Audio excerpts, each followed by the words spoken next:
السلام علیکم ورحمۃ اللہ وبرکاتہ۔ تو جی ہاں ناظرین، اس والی ویڈیو میں ہم سورہ بقرہ کی آیت نمبر 18 سے لے کر انشاءاللہ اسٹارٹ کریں گے، اور پچھلی والی ویڈیو کا لنک انشاءاللہ اس ویڈیو کے ڈسکرپشن میں آپ کو مل جائے گی، تو آپ لوگ پچھلی ویڈیو ہے اس کو ضرور سنیں۔ اعوذ باللہ من الشیطان الرجیم، بسم اللہ الرحمن الرحیم۔ اللہ کے نام سے شروع جو نہایت ہی مہربان اور رحم و کرم کرنے والا ہے۔ او کصیب من السماء فیہ ظلمات ورعد وبرق يجعلون أصابعهم في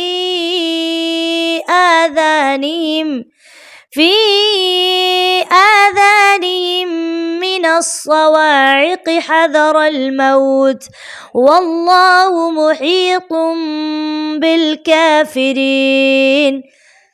یا ان کی مثال ایسی ہے جیسے آسمانی بارش جس میں تاریکیاں یعنی اندھیرا، بجلی کی گرج اور موت کے خوف سے لوگ اپنے کانوں میں انگلیوں کو ڈال لیتے ہیں، حالانکہ خدا انکار کرنے والوں کو اس طرح سے اپنے گھیرے میں لیے ہوئے ہے کہ وہ ہل بھی نہیں سکتے۔ یعنی انکار کرنے والے اللہ کے گھیرے میں ہیں، اللہ کے احاطے میں ہیں۔ يكاد البرق يخطف أبصارهم كلما أضاء لهم مشوا فيه وإذا أظلم عليهم قاموا ولو شاء الله لذهب بسمعهم وأبصارهم إن الله على كل شيء قدیر۔ قریب ہے کہ بجلی ان کی آنکھوں کو چوندھیا دے، جب ان کے آگے بجلی چمکی تو اس روشنی میں چل کھڑے ہوئے، اور جب ان پر اندھیرا چھا گیا تو ٹھٹک کر کھڑے ہو گئے، اور خدا چاہتا تو یوں بھی ان کے دیکھنے اور سننے کی قوتیں چھین لیتا۔ بے شک اللہ ہر شے پہ قادر ہے، بے شک اللہ سب کچھ کر سکتا ہے۔ یا ایھا الناس اعبدوا ربکم الذی خلقکم والذین من قبلکم لعلکم تتقون۔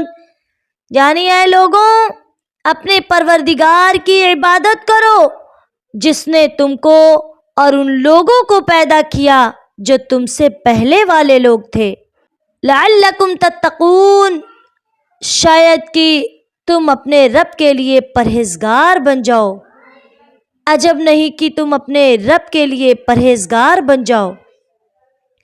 الذی جعل لکم الارض فراشا والسماء بناء، جس نے تمہارے لیے زمین کا بچھونا لگا دیا اور آسمان کی چھت بنا دی۔ وَأَنزَلَ مِنَ السَّمَاءِ مَاءً فَأَخْرَجَ بِهِ مِنَ الثَّمَرَاتِ رِزْقًا لَكُمْ فَلَا تَجْعَلُوا لِلَّهِ أَندَادًا وَأَنتُمْ تعلمون۔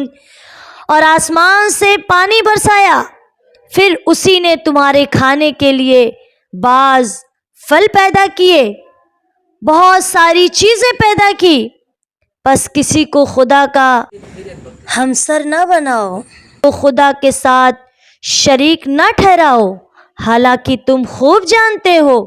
وَإِن كُنتُمْ فِي رَيْبٍ مِّمَّا نَزَّلْنَا عَلَىٰ عَبْدِنَا فَأْتُوا فَأْتُوا بِصُورَةٍ مِّن مِّثْلِهِ، اور اگر تم لوگ اس کلام میں شک کرتے ہو جو میں نے اپنے بندے محمد پر نازل کیا ہے تو لاؤ اس کے جیسی تم صرف ایک سورہ لاؤ۔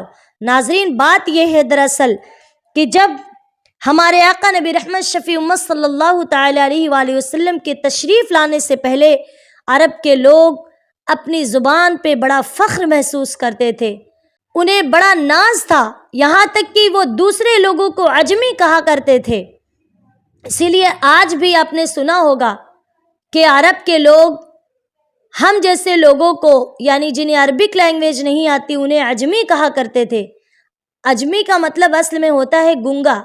تو عرب کے لوگ کیونکہ اپنی لینگویج پہ، اپنی زبان پہ اتنا رشک کرتے تھے، اتنا گھمنڈ کرتے تھے کہ اللہ نے پھر ان کے گھمنڈ کو توڑنے کے لیے اپنے پیارے محبوب کو انہی میں مبعوث فرمایا۔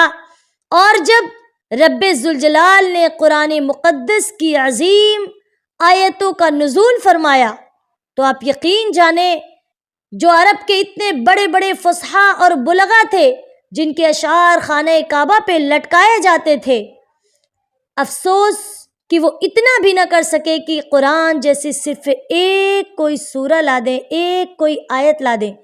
تو اللہ فرما رہا ہے، اللہ چیلنج کر رہا ہے انہیں، اگر تم اس میں شک کرتے ہو جو میں نے اپنے بندے محمد پہ نازل فرمایا تو لاؤ تم اس کے جیسی صرف ایک سورہ لاؤ۔ وَادْعُوا شُهَدَاءَكُم مِّن دُونِ اللَّهِ إِن كُنتُمْ صَادِقِينَ، اور تم اپنے گواہوں کو بھی بلاؤ اگر تم سچ میں اپنے قول میں سچے ہو۔ ناظرین، آپ نے سنا ہوگا ابو جہل اتنی مخالفت اور اتنی دشمنی کے باوجود بھی، جس نے زندگی میں کبھی بھی میرے آقا صلی اللہ تعالی علیہ وآلہ وسلم کو چین سے نہیں رہنے دیا، بلکہ زندگی میں ہر سانس میں اس کی کوشش یہی ہوتی تھی کہ میں کیسے اس کی راہ میں کانٹے بچھاؤں۔ لیکن وہ بھی جب قرآن کو سنتا تو اس کی لذت اور اس کی خوبصورتی کو وہ ایسے فیل کرتا کہ چھپ چھپ کے قرآن کو سننے پہ مجبور تھا۔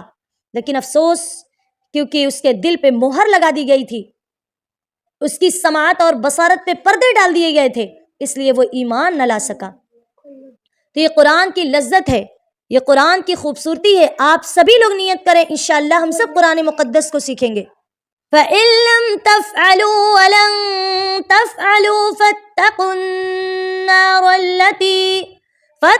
النَّارَ الَّتِي وَقُودُهَا النَّاسُ وَالْحِجَارَةُ۔ تم ایسا نہیں کر سکتے، اللہ نے کہا کہ تم اگر سچ میں اپنے قول میں سچے ہو اور میری اس کتاب میں تمہیں شک ہو رہا ہے جو میں نے اپنے بندے محمد پہ نازل کی ہے تو لاؤ، بلاؤ اپنے گواہوں کو بھی اور لاؤ اس کی جیسی صرف ایک سورہ۔ لیکن افسوس کہ انہوں نے ایسا نہیں کیا، وہ ہرگز ایسا نہ کر پائے اور نہ ہی کر پائیں گے۔ فَاتَّقُوا النَّارَ الَّتِي وَقُودُهَا النَّاسُ وَالْحِجَارَةُ، اے لوگوں تم اس آگ سے ڈرو، اس جہنم کی آگ سے ڈرو جس کا ایندھن انسان اور پتھر ہیں۔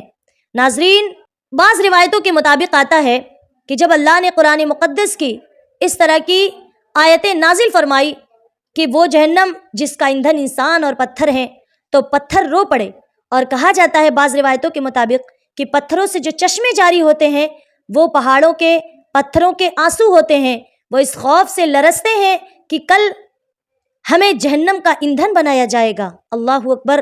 لیکن ہم انسان نہیں لرزتے۔ اللہ ہم سب کو ہدایت عطا فرمائے۔ اعدت للکافرین، یعنی وہ نار دوزخ جس کا ایندھن انسان اور پتھر ہے، وہ تیار کی گئی ہے، کس کے لیے؟ انکار کرنے والوں کے لیے تیار کی گئی ہے۔ وَبَشِّرِ الَّذِينَ آمَنُوا وَعَمِلُوا الصَّالِحَاتِ أَنَّ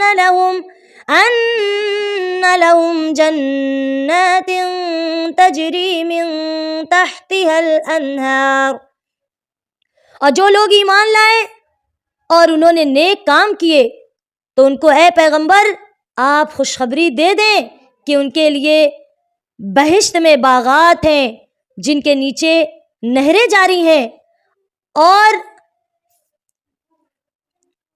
كلما رزقوا منها من ثمرة رزقا قالوا هذا الذي رزقنا من قبل وأوتوا به متشابها ولهم فيها أزواج مطهرة وهم فيها خالدون۔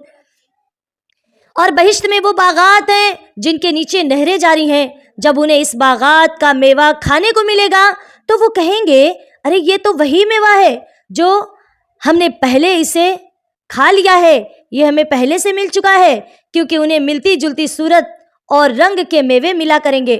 اور وہ بہشت میں ان کے لیے صاف ستھری بیویاں ہوں گی، اور یہ لوگ اس باغ میں ہمیشہ ہمیشہ رہیں گے۔